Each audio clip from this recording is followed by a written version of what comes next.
Hey, I'm Troy from Cougar Racing, and today we're going to show you how a relay works.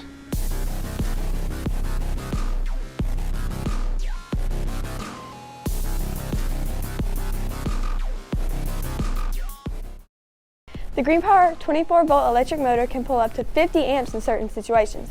But if you try to run that much power through this switch, it would burn it up. That's why we need to use this switch in a separate circuit to activate a much larger switch that's capable of handling everything our electric motor needs. This is a 100 amp relay made by Durite, and it comes with the F24 kit. It's essentially just a really big switch that powers something that needs a higher amperage power supply. In our case, it powers the F24 electric motor. There are 4 connection points on the relay. There's 85 and 86 which activate the relay, and then there's 30 and 87 where you send power from one thing to another. Here's how it works. Number 85 gets hooked up to the ground block in the rear of the F24. When the throttle switch is pressed, power flows through the fuse box, through the throttle switch, and then to number 86 on the relay. And this activates the electromagnet inside the relay. Number 30 always has 12 volts from the battery, so when the electromagnet is activated, it pulls the disconnected lever down so that it closes the circuit, allowing power to flow from number 30 across the 87 and out to the motor.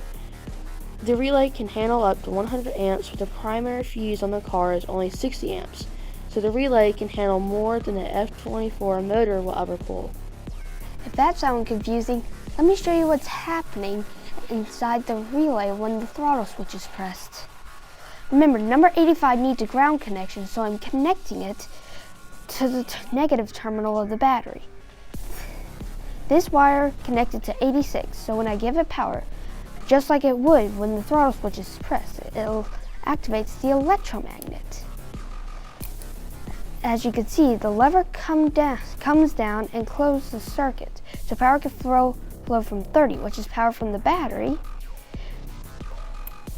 and out to 87, which is power to the motor, which is the power wire to the motor.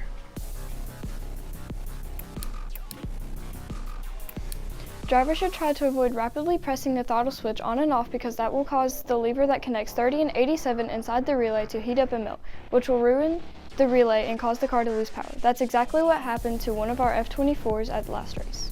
Understanding how the relay on the F24 works will help your team's pit crew ensure it's installed correctly and lasts a long time. It'll also help with troubleshooting and any power loss issues with the race car. That wraps up this edition of Tech Tip Tuesday. Tune in next week for a brand new episode of Cougar Strong Racing. Don't forget to smash that like button and subscribe to our YouTube channel so you don't miss out on any of the Green Power action from Long Cane Middle School. If you enjoyed the video or have any questions for your team, please leave a comment down below and we'll be sure to get it answered. I'm Luke. And I'm Carter. And we'll see you next time on Tech Tip Tuesday.